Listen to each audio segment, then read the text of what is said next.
Hello everyone, in this video I'm going to show a step-by-step tutorial on how to turn on hedging mode on capital.com account.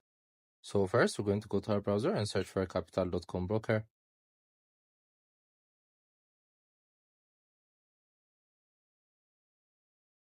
Then click on the first link that pops up. So once you're here, you're going to click on your account section on the top left corner. Then again, you're going to click on my accounts option. So here you're going to click on trade options, as you can see.